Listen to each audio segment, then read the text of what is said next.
Donc on enchaîne sur la gouvernance des données. Alors, première question peut-être, on va se poser la question de pourquoi gouverner les données. Alors, on en a déjà un petit peu parlé tout de suite. La transformation de l'entreprise, la transformation numérique en particulier des entreprises. S'il y a du numérique, c'est bien parce qu'il y a de la digitalisation de l'information. Et donc il y a une masse d'informations qui est de plus en plus importante que l'on a à traiter, de l'information qui va au-delà des données structurées qu'on connaissait dans les systèmes d'information habituels, puisqu'on a aujourd'hui, avec l'essor d'Internet et des réseaux sociaux, donc les informations des réseaux sociaux, de l'image, de la vidéo, enfin tout un tas de nature et de variété d'informations. Et finalement, on prend conscience dans l'entreprise que tout ça, c'est un patrimoine dont on a intérêt de le considérer comme un actif. Et donc, à partir de l'actif, on va probablement pouvoir en tirer de la valeur et contribuer à la stratégie de l'entreprise et au développement de son activité. La question, c'est comment ? Alors, pour le faire, en fait, on va chercher à développer des usages. Alors, le mot usage, c'est un mot qui est aussi très banalisé aujourd'hui. Donc, les usages, c'est quoi ? C'est les usages de la donnée. Donc, c'est la capacité à apporter de la valeur pour nos clients en développant de nouveaux services liés à la connaissance d'un certain nombre d'informations sur leurs activités, sur leur consommation des produits, sur qui ils sont eux-mêmes, d'ailleurs, puisque l'entreprise collecte quand même pas mal d'infos. Donc, des nouveaux services, des nouvelles activités, la capacité à enrichir des offres. Michel disait tout à l'heure, derrière les produits, hop, voilà, on va coller du service informationnel. Pour l'entreprise elle-même, c'est une source également intéressante pour mieux connaître ses clients. On en a parlé tout à l'heure, mais mieux connaître ses clients, ça va être pour mieux les servir, mieux les fidéliser, donc quelque part être un petit peu gagnant-gagnant entre les attentes de nos clients et puis finalement la capacité à développer notre business. Mais la masse d'infos que l'on est capable de collecter, c'est aussi de l'information qui va nous donner tout un tas d'indicateurs précieux peut-être sur les dysfonctionnements de nos processus, justement. Donc on va se mettre en capacité de détecter les anormalités, les fraudes, par exemple, vous voyez, ou des indicateurs même sur le pilotage des processus et donc alimenter les boucles d'amélioration continue sur les process. Alors ces usages, il faut les inventer, ils ne sont pas écrits... Il n'y a pas de framework de 1200 pages qui les décrivent aujourd'hui, donc c'est un petit peu lié au secteur de l'entreprise et à la façon dont elle vit sa relation avec les clients ou dont elle est secouée peut-être par ses concurrents également sur ces marchés. On passe souvent par des POC, donc par des expérimentations. Donc on va y aller à tâtons, on va aller avec des démarches généralement progressives. Donc voilà. C'est particulièrement vrai d'ailleurs dans le big data. On s'est beaucoup cherché il y a quelques années sur les solutions. Aujourd'hui, on se cherche beaucoup sur les usages. Ok, on a des techniques, mais on en fait quoi finalement ? Comment on peut apporter cette valeur aux clients ? Donc ces expérimentations vont nous permettre de mesurer la valeur, l'intérêt de travailler sur l'idée et puis la faisabilité. Est-ce qu'on a toutes les technos et toutes les promesses finalement que l'on a ? Alors, développer les usages, ça veut dire donc prendre conscience qu'on a ces informations, ces données, les mettre à la portée des métiers, mais du coup faire en sorte que l'on sache ce que l'on y trouve. Donc il faut qu'on ait un sens partagé de ce que l'on met derrière les informations entre les différents métiers qui peuvent être intéressés par l'usage de telle et telle donnée. Donc on va arriver sur des problématiques de partage, donc de sémantique, c'est-à-dire c'est quoi le sens de ces données. Et du coup, ça nous amène aussi sur les questions de propriété, on en parlait tout à l'heure, mais au fait, qui peut me certifier que c'est bien ça qu'il faut comprendre dans cette donnée et comment je vais la faire évoluer. Et puis déboulent en cascade les autres problématiques, la confidentialité, est-ce que tout est partageable et donc comment j'y accède, déjà à l'intérieur de l'entreprise et a fortiori à l'extérieur, si je me mets à ouvrir mon système d'information sur des partenaires ou en open data, donc vers tout un chacun, donc accès, sécurité, et puis l'évolution de tout ça. Et comme le monde est jamais suffisamment compliqué, ça se passe évidemment dans un cadre qui se durcit de plus en plus en termes de réglementation, on va le voir tout à l'heure. On est amené à devoir faire un certain nombre de choses en ouverture, par exemple sur les données, mais on est aussi contraint par rapport à la protection des données, par exemple sur les personnes physiques. Donc toutes ces contraintes, tout ce besoin de partage nous amène forcément, pour valoriser le patrimoine, ce qu'on cherchait à faire, à devoir mettre en place une gouvernance et une organisation adaptée pour faire en sorte qu'on soit capable de dégager justement les bons axes de valeur, les bonnes options, et puis finalement construire, consolider et enrichir ce socle de connaissances de l'entreprise. Alors, La gouvernance, elle va s'exercer sur un terrain de jeu. Donc elle va s'intéresser à un certain nombre de préoccupations.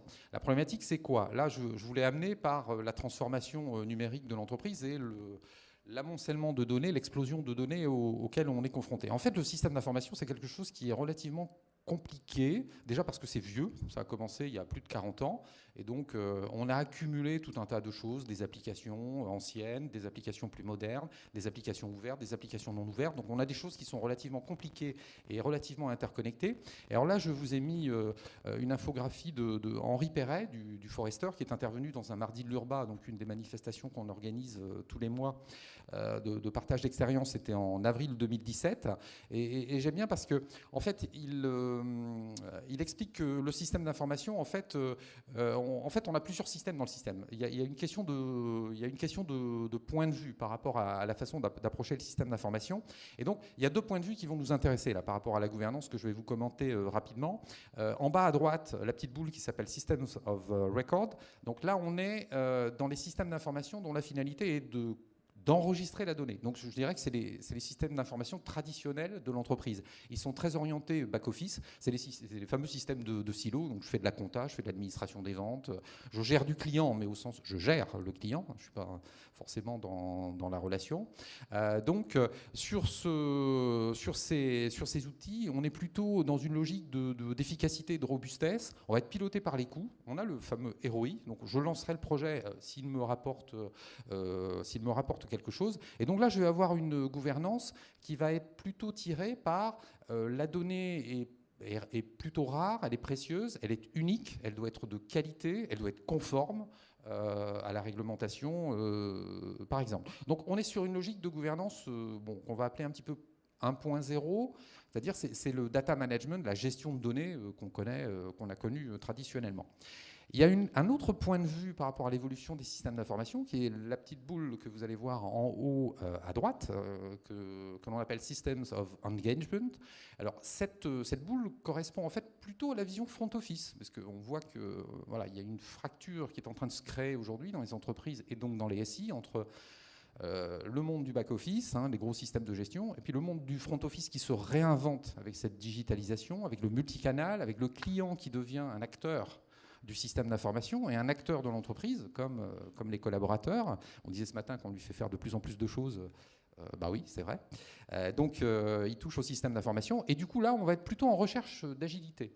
L'objectif, c'est de développer le business et d'être capable de renouveler sans cesse l'expérience client pour qu'il ne s'échappe pas, pour qu'il soit toujours intéressé par rester chez nous, travailler avec nous. Et donc, l'agilité, ça veut dire des modifications très fréquentes, plutôt liées sur l'expérience, l'ergonomie, le confort d'utilisation, le fameux service à valeur ajoutée. Donc, on revient sur les expérimentations dont on parlait tout à l'heure. Alors là, il n'y a plus de ROI.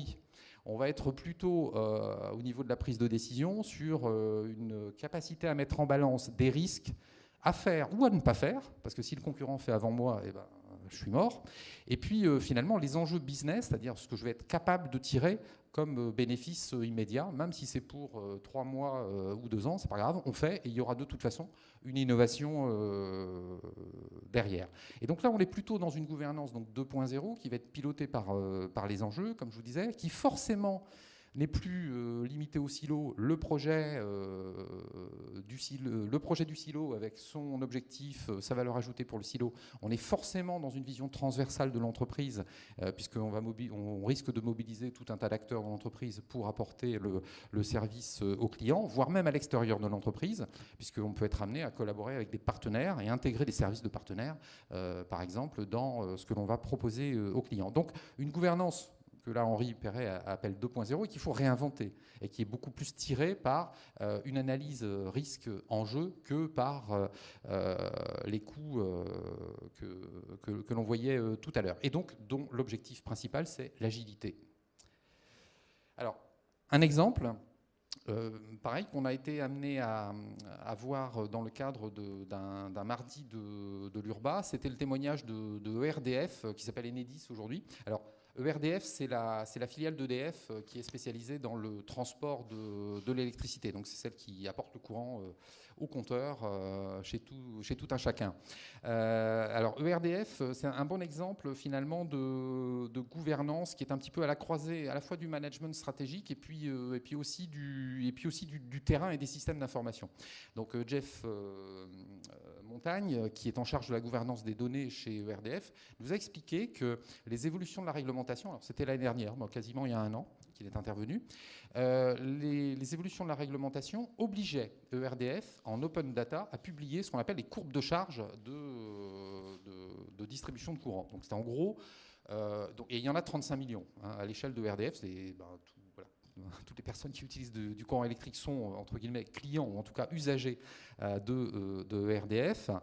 Et donc, quelque part, on profile votre consommation. Alors évidemment, ces données sont transmises pas avec votre nom, prénom, adresse.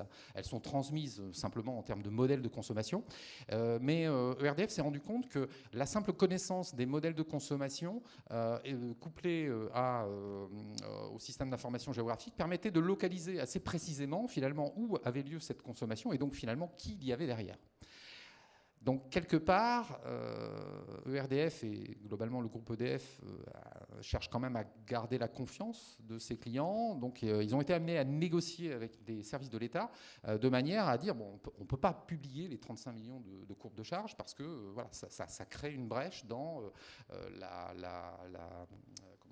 confidentialité et l'anonymat qui peut être nécessaire au niveau des clients. Donc ils ont obtenu la capacité de ne publier que des données agrégées qui ont rendu plus difficile la localisation concrète des clients. Donc on voit que là, la problématique de gouvernance a été d'être capable de mesurer justement ce risque à répondre, même si c'est une réglementation, et quel était le niveau d'enjeu qu'il y avait en termes de business par rapport à cette confiance client qu'il était nécessaire de maintenir. ERDF, il y a 2 ans, a lancé un programme de transformation numérique dans l'entreprise dans lequel un des 5 chantiers phares de ce programme est justement le chantier sur la valorisation des données. Ce qui a donné lieu donc à la création de cette fonction de gouvernance des données. Et l'objectif, enfin en tout cas les travaux et les fondamentaux sur lesquels repose cette gouvernance de données. Le premier, c'est un référentiel des données. Il a fallu mettre à plat finalement l'inventaire des données de l'entreprise. De quoi parle-t-on ? Résoudre le problème de c'est quoi le sens des informations. Et ça, c'est un travail qui a été co-construit entre les métiers et la DSI, puisque les données sont à l'intérieur des systèmes d'information. C'est un travail qui est relativement long, chronophage. Il y a plus de 4000 objets métiers dans le patrimoine système d'information de ERDF, donc vous imaginez le temps qui peut être nécessaire pour s'accorder sur les définitions et savoir de quoi on parle. Mais ça a été aussi un dispositif organisationnel, finalement, avec des rôles, des responsabilités, donc qui est propriétaire de la donnée. Alors des propriétaires de la donnée, ils n'en ont pas trouvé. Parce que le problème de la donnée, c'est que, comme le disait Michel tout à l'heure, on la capte à un moment donné dans le cadre d'un processus, elle est élémentaire, elle est originelle, mais après elle est transformée au fil des process. Et on traverse tout un tas d'applications. Donc c'est très difficile de dire qui est propriétaire de la donnée entre la donnée captée puis la donnée transformée et qui va produire de la valeur pour un métier à un moment donné. Donc ils ont plutôt essayé de définir des domaines de données sur leur grande cartographie et de se dire ok, donc là on a des centres de gravité où on est plutôt sur le commercial, sur le marketing. Ils ont des responsables plutôt par domaine de données. Voilà. Ils ont mis en place un comité de gouvernance de données, donc qui est animé par cette personne qui est responsable de la gouvernance des données, dans lequel on retrouve, alors là on est plutôt high level dans l'entreprise, donc on trouve plutôt des décideurs bien placés dans l'entreprise et la DSI sur les options à prendre. Alors en particulier, vous voyez qu'ils sont très sensibles à l'ouverture, donc en particulier sur les limites ou la capacité qu'ils sont prêts à prendre à publier, à ouvrir ou non leur patrimoine de données. Donc on voit qu'en termes de gouvernance, vous avez une problématique de tour de table. Donc il va falloir savoir qui mettre autour de la table pour être capable de prendre des options d'usage, d'ouverture, de création de nouvelles données. Alors il y a plein d'acteurs qu'on connaît déjà aujourd'hui, les directions métiers évidemment, puisque c'est quand même les propriétaires du système d'information, ce n'est pas la DSI qui en est dépositaire et opérateur, généralement. Alors, le marketing est beaucoup monté en force, puisque le développement du digital, expérience client, c'est là qu'on retrouve nos amis du marketing qui sont pleins d'idées, et en particulier en termes d'usage. On trouve aussi des acteurs qu'on avait déjà commencé à bien connaître en France. Le responsable de la sécurité des systèmes d'information, qui est un rôle qu'on connaît déjà et qui donne de plus en plus d'avis sur les projets qui sont à mettre en place, et le correspondant informatique et liberté, qu'on connaît aussi depuis 81 de mémoire, la première version de cette loi informatique et liberté. Et puis, vous avez aussi, alors sans qu'il soit dans le tour de table, quand même tout un tas d'acteurs externes qui ont un fort pouvoir d'influence. Le client, quelque part indirectement, puisqu'on cherche à le satisfaire, donc, et on veut le mettre comme acteur du système d'information. Donc, au travers de ce qu'il exprime dans sa satisfaction, il influe sur ce que l'on va faire. Le régulateur, on en a parlé, qui est de plus en plus présent, et on va voir un exemple tout à l'heure. Et puis, de plus en plus, finalement, les secteurs professionnels s'organisent pour essayer de réfléchir sur quelles sont les meilleures pratiques en termes de gouvernance de données, en termes d'ouverture, en termes de sécurisation, pour essayer de définir... alors, je ne vais pas dire des normes et des standards, parce qu'ils ne les publient pas forcément à l'AFNOR, comme on l'a vu tout à l'heure, mais en tout cas, de se mettre d'accord sur des bonnes pratiques qui permettent donc de gagner du temps. Et puis, au milieu de tout ça, on voit apparaître un rôle un peu nouveau, donc ça va peut-être répondre à la question que vous aviez tout à l'heure, de Chief Data Officer. Alors ça, c'est le nom en grand breton. Donc un responsable des données, un délégué aux données, enfin vous l'appelez comme vous voulez, enfin un monsieur donné dans l'entreprise, dont le rôle pourrait être un petit peu d'orchestrer tout ça. Parce qu'on voit qu'il y a une résurgence de la donnée dans les préoccupations, donc il faut arriver à animer, à orchestrer un petit peu tout ça. Alors, il n'y a pas de rôle complètement défini aujourd'hui. On a détecté dans les travaux du club deux postures, deux approches un petit peu différentes. Alors, soit une posture plutôt défensive, où là, votre Chief Data Officer, il va être plutôt positionné sur la qualité, la conformité des informations. Donc, il vient par la réglementation. Chez Covea, on en a un, justement, et qui est venu par la conformité par rapport à la directive Solvabilité 2 en particulier, sur la qualité des données. Donc, par rapport au reporting que l'on est amené à faire à l'autorité de contrôle, on nous demande de certifier la justesse des informations qui sont produites, et ça remonte jusqu'à la donnée source dans les systèmes de gestion. Donc, il a pris cette option. Et donc là, on est dans une gouvernance 1.0 dont on parlait tout à l'heure, un petit peu plus classique. Et puis l'approche offensive, où le CDO sera plutôt en cheville avec les hommes de marketing ou avec peut-être un Chief Digital Officer. Vous allez garder les mêmes acronymes. Des fois d'ailleurs, il sera un petit peu mélangé, c'est-à-dire il aura les deux casquettes. Et là, il sera plutôt, lui, force de proposition pour développer les fameux usages, pour développer l'innovation. Voilà. Donc, sur la gouvernance des données, ce que je voulais vous dire, on a vu qu'un des éléments qui poussait à la mise en œuvre de cette gouvernance, c'était le contexte réglementaire qui s'intensifiait. Alors, il s'intensifie à peu près partout. On a des réglementations nouvelles, je ne vais pas dire tous les jours, mais en tout cas tous les ans, ça c'est clair. Alors, elles peuvent être complètement générales, comme la directive européenne sur la protection des données dont on va parler. Ça adresse tout le monde, toutes les entreprises, qu'elles soient petites, qu'elles soient grandes, les organismes, les établissements d'éducation, tout le monde. Ça concerne vos clients, mais ça concerne aussi vos salariés, ça concerne vraiment, il y a une portée très générale. Vous avez aussi beaucoup de réglementations, on l'a entendu tout à l'heure avec M. Perruche, dans des secteurs professionnels donnés. L'agroalimentaire, comme il a cité, l'énergie, également la santé, les assurances et la banque.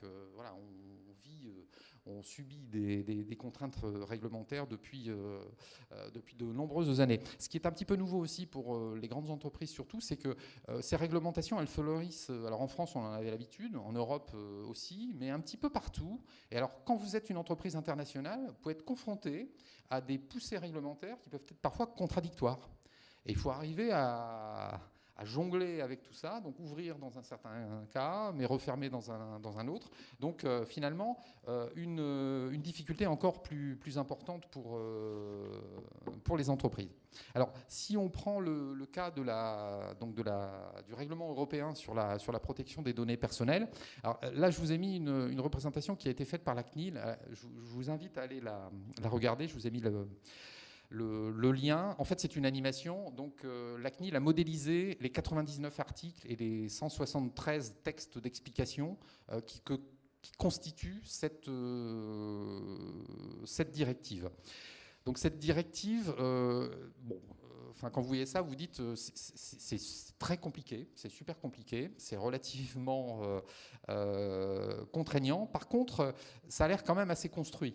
Et donc, ça va être assez difficile de passer à travers les mailles du filet. Donc, il faut vraiment se préparer. La directive date d'avril 2016 et elle doit être mise en application le 28 mai 2018, exactement. Donc, dans un an, quasiment. Jour pour jour. Donc il reste peu de temps pour s'y préparer. Alors ce qui est nouveau aussi, là, en matière réglementaire, et on est à l'échelle européenne, c'est que qui dit réglementation et contrainte dit sanctions. Et le niveau des sanctions n'a plus rien à voir avec ce qu'on connaissait auparavant. En France, la CNIL est capable de vous infliger des amendes de mémoire 150 000 € si vous êtes pris, 300 000 si vous êtes récidiviste. Voilà. Là, on parle de 20 millions d'euros et de 4% du chiffre d'affaires mondial de l'entreprise. Si vous faites choper en France, mais que vous êtes Apple, entreprise mondiale, c'est votre chiffre d'affaires mondial qu'on va considérer par rapport à l'amende qu'on pourrait vous infliger. Donc ça n'a plus rien à voir. Alors, donc vous voyez que là, en matière de gouvernance, on ne va pas raisonner en ROI, on va raisonner en risque et en juste réponse par rapport au risque que vous êtes prêt à accepter. Alors, ce qui peut être plus gênant, c'est qu'il doit y avoir du pénal aussi derrière. Donc ça, c'est un petit peu plus délicat. Alors, si on veut rentrer un petit peu plus dans le règlement, dans la réglementation, on l'a représenté au sein du club sous la forme d'un certain nombre, de 6 grands thèmes d'exigence. Alors, le premier thème d'exigence, c'est l'exercice des droits de la personne physique. Donc, cette réglementation, en fait, elle étend un peu, on la connaît bien en France, elle étend en fait la loi informatique et liberté, et elle reconnaît à toute personne physique des droits d'information, déjà sur ce qu'on fait au niveau des traitements de données qui la concernent, mais aussi des droits d'accès, de rectification, ça on connaissait aussi, et ce qui est un petit peu plus nouveau, c'est les droits de portabilité. C'est-à-dire qu'un de vos clients peut exiger de vous que vous mettiez à disposition d'un concurrent les informations métiers qui le concernent, de manière à faciliter son passage chez le concurrent. Alors d'abord vous digérez, puis après vous vous dites, bon, de toute façon je dois le faire, donc comment je suis capable de le faire voilà. Alors ça marche aussi dans l'autre sens, évidemment. Donc vous allez être capable de recevoir, et vous devez vous préparer à pouvoir recevoir peut-être des clients voilà, avec leur fameux profil de consommation dont on parlait tout à l'heure. Le droit à l'oubli, on le connaissait aussi, mais il est un petit peu renforcé, donc je veux être complètement supprimé, anonymisé des bases. Voilà. On va devoir aussi formaliser le fait que l'on recueille des données sur les personnes. Alors soit c'est fait dans le cadre des contrats que vous passez avec vos clients, donc vous avez des petites mentions qui vont bien, soit si vous êtes dans une relation pas encore contractuelle, mais voilà, vous utilisez les réseaux sociaux, vous faites un petit peu de marketing relationnel, vous allez devoir recueillir son consentement sur la captation des données et l'utilisation et l'usage des données que vous pouvez faire. Et ces consentements, évidemment, il va falloir les stocker et être capable de les produire en cas de difficulté. Donc, quelque chose quand même de relativement sérieux à mettre en œuvre. Alors, au niveau des événements et des traitements dans nos systèmes d'information, ce qui est important, c'est qu'il y a un petit changement de paradigme aussi, c'est-à-dire que avant même que l'on vous interpelle sur une violation du droit à la protection, c'est que vous devez être en capacité de démontrer la conformité de vos traitements, donc en amont. Donc, la charge de la preuve, elle est chez vous. Et ça suppose donc, on en parlait tout à l'heure aussi avec les systèmes data-centriques, de plus en plus de besoins de traçabilité des traitements, des consentements, et donc il va falloir organiser tout ça dans les systèmes d'information. Le troisième point, c'est tout ce qui concerne la sécurité. On a des exemples récents, donc tout ce qui est intrusion dans les systèmes d'information, la destruction de données, la divulgation de données, les incidents de traitement sur lesquels vous pouvez être amené à tomber. Là, il y a une exigence portée par la réglementation de sécurisation des systèmes d'information. Alors évidemment, il il va falloir trouver, pareil, donc une réponse adaptée. Hein, on ne va pas tout fermer non plus, mais il faut trouver le juste milieu en termes de sécurisation des traitements. Ce qui est nouveau également, c'est qu'on entend par traitement et événement la totalité de la chaîne qui répond et qui apporte un service au client. C'est-à-dire que si vous intégrez des sous-traitants ou des partenaires, ils font partie du système. Et donc vous devez vous assurer que si vous transmettez une donnée à un partenaire pour participer à la création du service, ce partenaire respecte bien également les obligations en termes de protection de données. Et s'il demande le droit à l'oubli, c'est en cascade jusque chez le partenaire. Alors là, c'est un petit peu plus compliqué. Le quatrième point concerne finalement l'administration, l'animation de cette protection. On va voir qu'il va falloir un rôle pour animer tout ça. Et puis, on a des exigences relativement précises d'information. Donc, ce nouveau rôle va devoir être en capacité, par exemple, en cas d'incident sur les données, en cas de perte de données ou d'intrusion, doit informer l'autorité de contrôle dans les 72 heures de l'incident et les personnes concernées dans les meilleurs délais. Là, ça reste peut-être un petit peu plus raisonnable. Bon, on a vécu aussi des expériences récentes sur ce genre de points. L'avis des traitements, donc des applications que vous êtes amenés à concevoir également sont concernées parce que la directive stipule que toutes les nouvelles applications que vous développez, donc à mai 2018, doivent être privacy by design, c'est-à-dire que vous devez avoir incorporé tous ces mécanismes au moment où vous mettez en œuvre l'application. Pour les applications existantes, on a un peu le temps, on a 2 ans, pour essayer de les mettre en conformité au fur et à mesure des évolutions. Bon, c'est ce qui est dit dans le texte. Mais ça suppose évidemment qu'on revoie aussi nos process finalement de conception d'application. Il va falloir imaginer un certain nombre d'outils, de dispositifs pour être en capacité d'être en conformité. Et puis le dernier point d'intérêt, c'est la réglementation elle-même. Alors, comme vous l'avez vu tout à l'heure, c'est quelque chose qui a l'air d'être solide. Hein, ça tient debout, ça tient la route. Même s'il risque d'y avoir quelques petites transpositions dans le national, enfin dans le droit français par exemple, mais on voit que le corps est déjà bien, le cœur est déjà bien costaud. Par contre, il faut être vigilant à la jurisprudence qui risque de se développer au fur et à mesure où on va rencontrer des situations de non-conformité.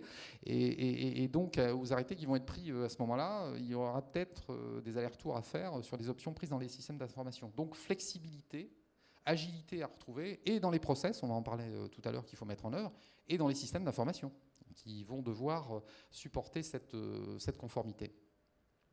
Alors, la CNIL, toujours dans sa grande bonté, et donc toujours elle, en France, c'est vrai qu'on a de la chance d'être un petit peu en avance sur cet aspect, a mis au point un petit synoptique pour se préparer. Donc je vous invite aussi à aller sur le site de la CNIL et le consulter, vous aurez quelque chose d'un petit peu plus complet, je vais vous le décrire très rapidement. Donc le premier point, il faut nommer un pilote, donc quelqu'un qui prenne en charge finalement cette problématique de conformité.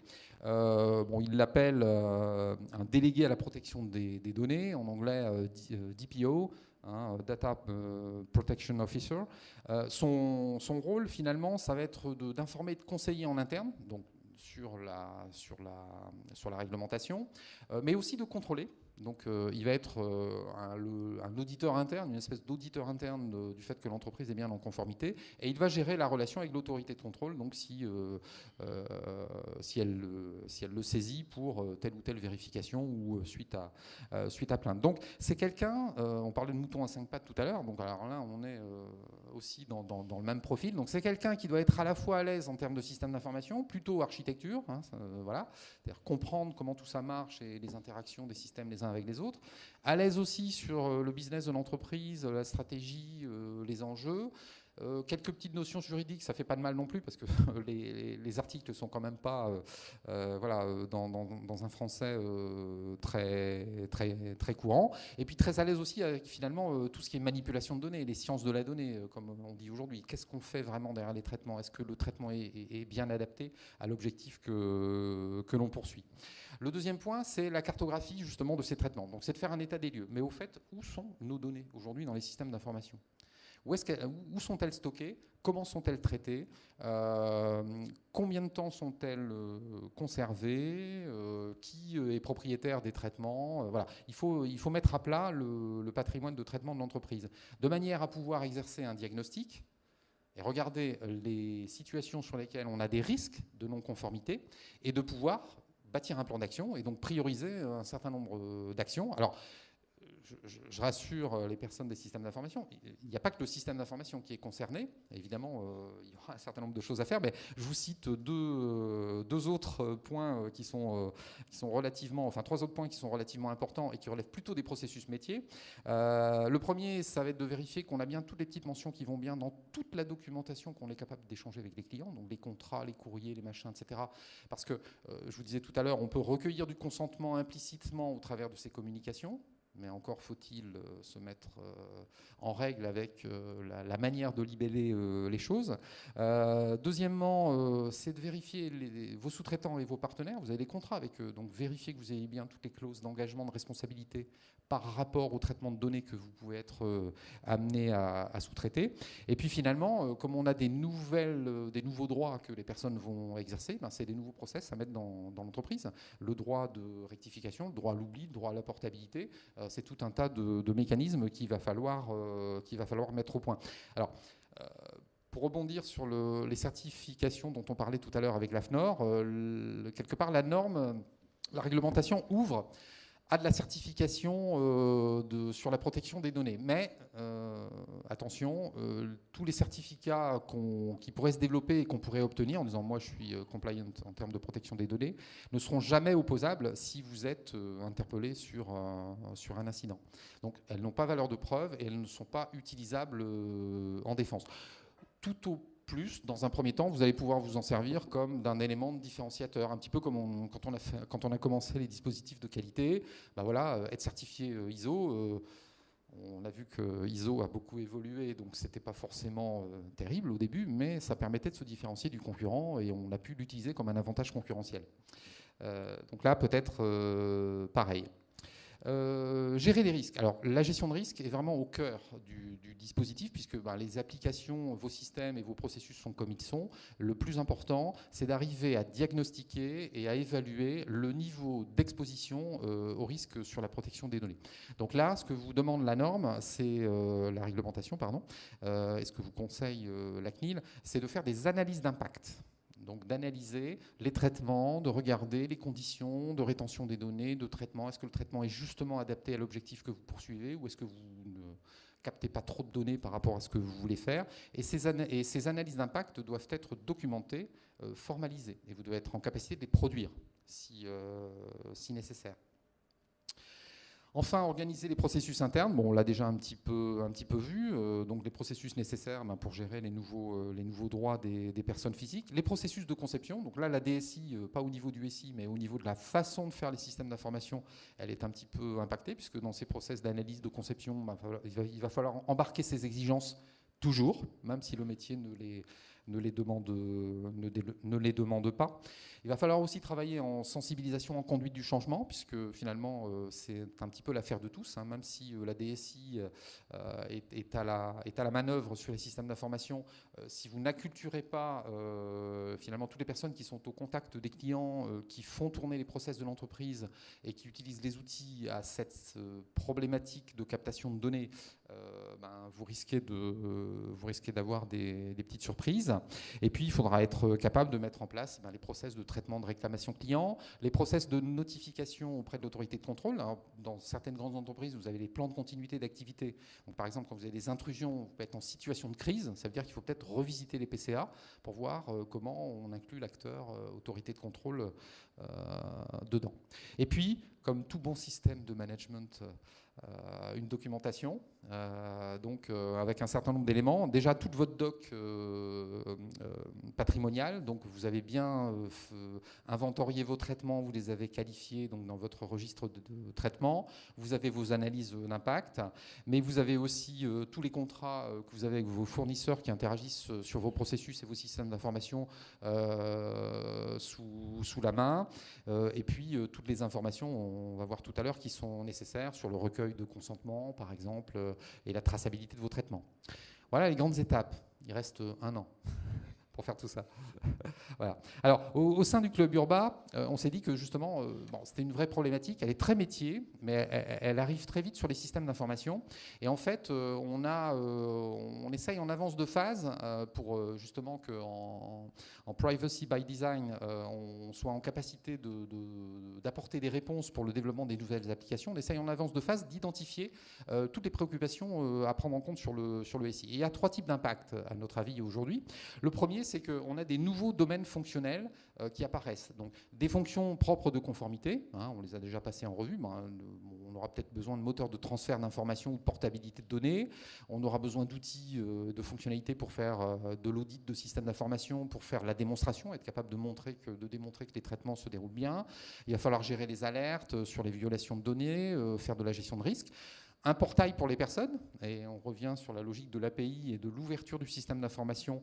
Déjà, pour que la personne puisse exercer ses droits, il est capable de le faire, il doit être capable de le faire de manière électronique, hein, pas forcément en adressant les courriers comme on l'a fait dans des réglementations précédentes sur le traitement des réclamations, mais aussi pour son droit à la portabilité, donc demander à obtenir le panier de ses données pour être capable d'aller éventuellement à la concurrence. Et puis le portail de la DPO, donc là c'est les outils du délégué à la protection des données, donc pour l'administration de la protection, et puis probablement pour les relations avec la structure de contrôle. Il y aura sûrement des tableaux de bord à publier, un certain nombre d'informations de conformité à publier. Le deuxième niveau d'impact, c'est qu'on va avoir des impératifs de sécurité renforcés. Alors ça, on y est déjà préparé avec la digitalisation et les ouvertures de systèmes d'information. Ça va être un petit peu plus renforcé. C'est-à-dire que tout ça, toutes ces fonctions vont devoir se faire dans un cadre bien sécurisé. Et le troisième, et probablement le plus important, c'est que là, pour l'instant, on parle de nouvelles fonctionnalités, mais les données sont dans les systèmes d'information pour la plupart existants, et donc on va avoir un gros impact sur le patrimoine existant, qu'il s'agisse des gros logiciels de gestion, des applications maison ou des processus qui utilisent peut-être aussi encore des petites applications bureautiques qu'on avait perdues de vue dans le patrimoine. Et donc pour terminer, la vision que l'on a au sein du club Urba, c'est de dire, en tout cas pour les nouveaux traitements qui doivent être privacy by design, on a l'idée d'une plateforme de conformité qui porterait justement la mise en place d'un certain nombre de référentiels. Il faut connaître les personnes, il faut connaître les données que l'on gère sur ces personnes. Il y a des consentements qu'il va falloir recueillir, gérer dans le temps.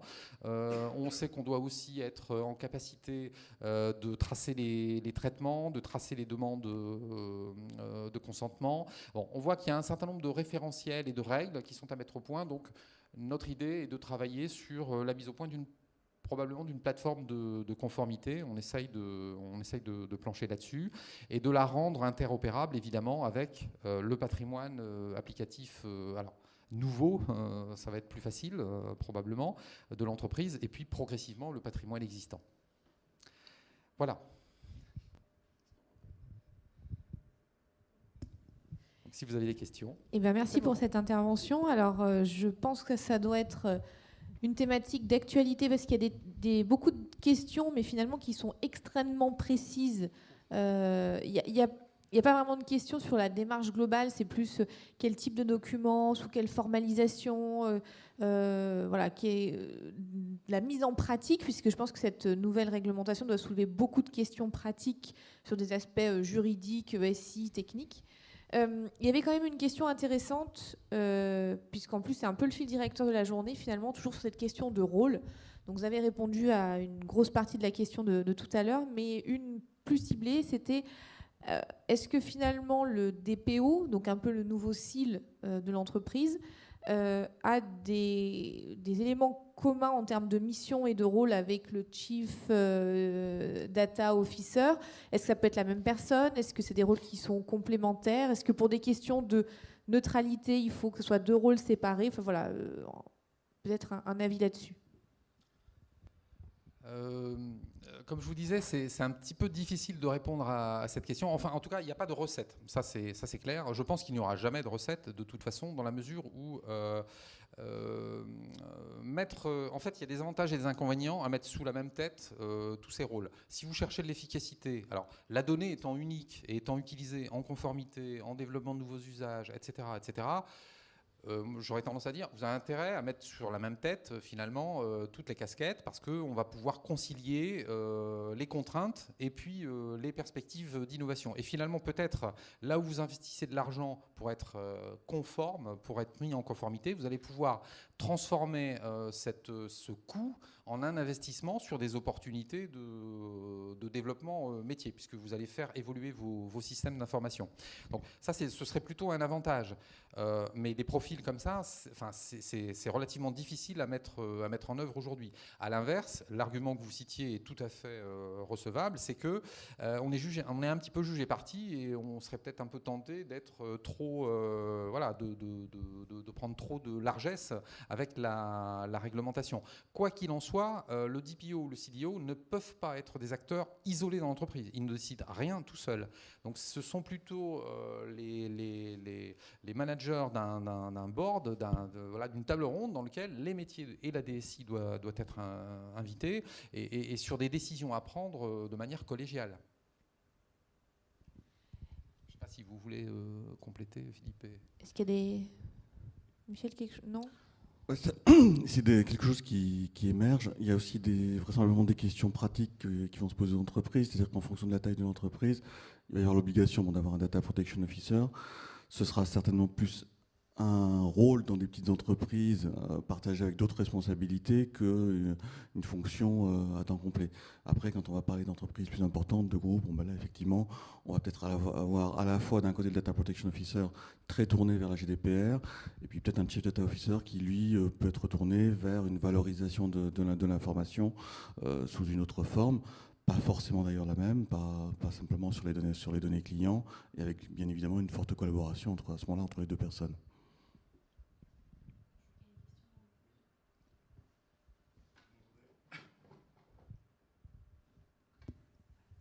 Oui, excusez-moi.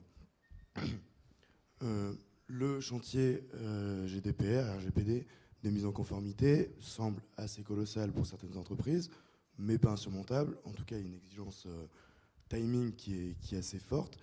Et toutes les actions que va devoir réaliser le DPO, on est d'accord que ce n'est pas une personne seule. Enfin, je ne sais pas chez Covea comment vous êtes organisé, si le chantier est lancé. Est-ce que vous pouvez nous éclairer là-dessus, sur les ressources à mobiliser, en tout cas, pour se mettre en conformité? Oui, alors non, c'est pas une personne toute seule, ça c'est clair. Quand la CNIL dit, il faut commencer par... Alors, d'abord, c'est pas une obligation, mais c'est une recommandation que fait la CNIL. Elle dit, mais il y a tellement de choses à organiser que vous avez besoin d'un chef d'orchestre. Donc le mieux, c'est de le nommer, de commencer par le nommer, de faire en sorte qu'il se sensibilise très vite à cette problématique pour être capable de la mettre en œuvre.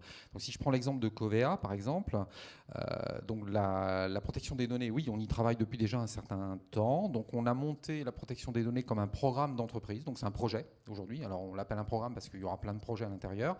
Et donc on est dans une phase, on a enclenché finalement, alors on n'a pas encore le DPO. On a une personne en charge de la qualité des données, comme je vous le disais tout à l'heure, mais plutôt sur la partie qualité des données sur la problématique de solvabilité 2. Donc, ça ne veut pas dire que ce soit lui demain qui jouera ce rôle. Par contre, on a commencé, enfin on est bien avancé dans la phase de diagnostic, c'est-à-dire la cartographie des traitements, les stockages de données et le premier niveau d'analyse sur le risque de non-conformité en termes de protection des données sur tel ou tel traitement. Ça, c'est parti. Et c'est sur cette base-là qu'on va lancer un certain nombre d'actions. Alors je pense qu'on risque de travailler en deux temps. On risque d'être amené à gérer deux cycles de vie. On a eu un petit peu la même approche sur une autre directive qui est en cours aujourd'hui et qui, elle, démarre le 23 février de l'année prochaine, qui s'appelle la directive sur la distribution d'assurance. Donc pareil, on a fait un diagnostic, on a un certain nombre d'obligations en termes de devoirs de conseil et d'information du client. Donc ça casse pas mal de choses dans les process de vente et donc dans les applications. Donc pareil, un diagnostic et puis finalement la détection d'actions prioritaires qui partent très vite en mode projet. On fait, je ne peux pas dire qu'on est en mode agile, mais on est en mode très court, où on va directement à l'aspect métier, plus acteurs, concepteurs de la DSI autour de table pour adapter l'existant et être capable sur les produits les plus importants et d'être conforme en février. Et puis en parallèle, on continue un cycle de réflexion sur des visions cibles sur un certain nombre de problématiques. Donc, par exemple, sur la directive de distribution d'assurance, il y a une problématique de gouvernance des produits. Bon, pour être conforme sur le devoir de conseil et l'information client, c'est pas grave si c'est pas posé au mois de février. Donc là, on est encore en réflexion de voir comment mettre ça en place. C'est moins ici d'ailleurs, c'est beaucoup plus organisationnel. On revient sur les problématiques de gouvernance de plus en plus. Donc je pense que sur la GDPR, on procède de la même manière. Donc pour l'instant, on est sur cette phase de diagnostic. On lancera sûrement un certain nombre de travaux d'adaptation courts. Donc là où, donc sur une matrice de risque, où vous voyez enjeu fort et capacité de réponse assez rapide, on y va, on ne se pose pas de questions. Et par contre, là où les enjeux sont... Alors, si les enjeux sont forts, mais qu'on voit qu'un certain nombre de textes ne sont pas encore très mûrs, ce n'est pas la peine de se précipiter non plus, parce que vous risquez de prendre des options qui vont être mises en défaut quelques temps après. Voilà, on travaille avec une analyse de risque. Le sujet chez Covea est porté par la direction juridique, en fait, qui s'est saisie du sujet. Donc c'est là qu'on a cette animation en mode programme, avec une directrice de programme qui vient de la DSI.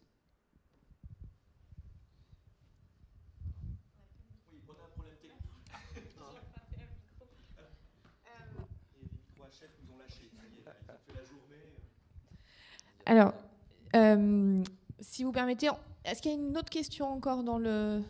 Ok, donc je vais vous poser une question pour essayer de faire un peu la conclusion de l'ensemble de ces trois présentations. Vous avez dit que donc, cette nouvelle réglementation va impulser des changements, mais en venant de la besoin de conformité justement réglementaire.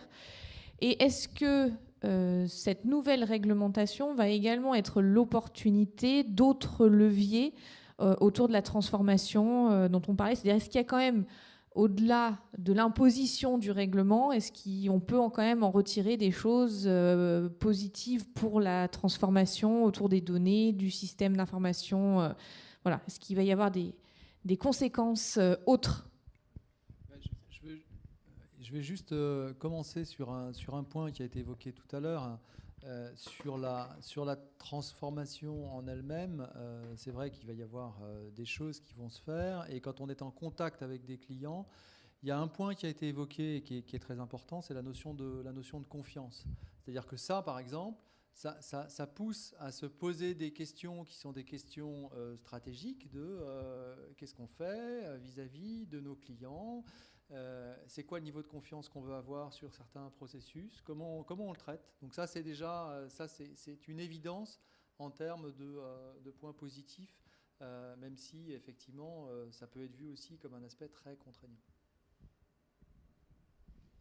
En fait, cette nouvelle réglementation, on est face à quelque chose qui peut-être pas tout à fait du même ordre, mais ça a un impact dans une bonne partie de l'entreprise de façon similaire à ce qui a pu être vécu au moment du passage à l'euro ou des choses de ce type-là.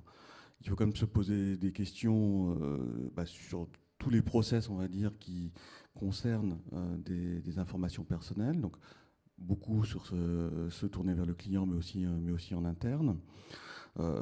Les process liés aux ressources humaines sont aussi quand même à passer au crible. Donc on est sur quelque chose de transversal. C'est une opportunité, on va dire, de transformation assez majeure et des process et des systèmes d'information.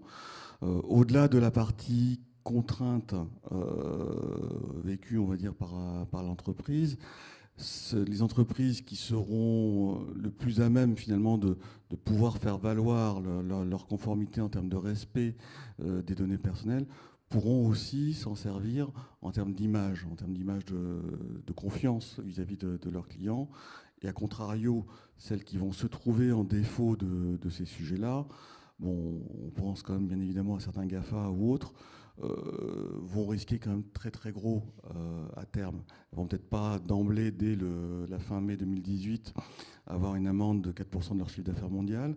Mais ce n'est pas simplement la question de l'amende à laquelle elles pourraient être soumises ou condamnées. C'est aussi une question d'image, de confiance par rapport aux clients. On a quand même beaucoup de chance, je pense, par rapport d'être en Europe. Il y a eu beaucoup de débats sur l'Europe ces derniers temps. C'est une avancée en termes de respect de nos libertés individuelles qui est énorme. Je pense qu'aujourd'hui, dans le monde, il n'y a pas beaucoup de zones ou de pays sur la planète qui vont bénéficier, finalement, en termes de protection de la donnée personnelle, de choses aussi avancées que cette réglementation. Et donc, les entreprises qui vont se mettre en défaut de cela, si elles sont très tournées vers les clients consommateurs, les particuliers, prendront à terme quand même beaucoup de risques. Oui, pour compléter ce que tu dis, Michel, c'est vrai qu'au-delà des amendes, le risque de confiance et le risque d'image sont peut-être encore plus importants. J'avais noté l'exemple, c'était en octobre dernier, Cdiscount s'est fait pingler par la CNIL. Donc pour des sites de vente en ligne comme Cdiscount, tout est basé, tous les process sont basés sur le digital, c'est des risques de perte de chiffre d'affaires dans les semaines qui viennent de 30 à 40%. Donc c'est très important. Alors ils se refont évidemment après parce qu'on oublie, mais instantanément, il peut y avoir des effets relativement importants. Après, pour répondre à votre question, en fait, sur la protection des données personnelles en particulier, je pense qu'on a une fantastique opportunité pour revisiter les process. On n'est pas que SI, on travaille du client. Donc, contrairement à des contraintes réglementaires autres, comme Solva 2 par exemple dans les assurances, aucun impact sur les clients. Donc, on est obligé de le faire. Par contre, là, on peut être amené à revoir des process clients. Et comme on doit les secouer quand même, on peut être amené à les secouer en profondeur. Il faut essayer de faire converger, je pense, à la fois les volontés de développement digital, de multiplication des usages, et puis, on est obligé de revoir ces process. Donc, profitons-en pour mutualiser les coûts finalement et puis tirer une opportunité d'une contrainte. Bon, c'est facile à dire, c'est un petit peu plus difficile à faire. Et puis un petit mot quand même pour bien marquer explicitement le lien avec le reste de nos sujets. On voit que la mise en place de cette réglementation, donc on parle du Data Protection Officer un peu en chef d'orchestre finalement de l'identification ou du suivi des chantiers en cours. On a du côté du système d'information effectivement l'architecte d'entreprise qui va jouer un rôle particulièrement important. On a derrière cette réglementation le fait de se reposer des questions sur son propre référentiel client. Est-ce qu'il va pouvoir répondre aux exigences réglementaires de droit à l'oubli, de traçabilité sur les informations qui sont captées sur les clients au fur et à mesure. Il va y avoir la création de nouveaux dispositifs dans ce système d'information. Maintenant, les entreprises de e-commerce ou autres devront vous demander explicitement un accord, un consentement sur l'usage qui sera fait de vos données.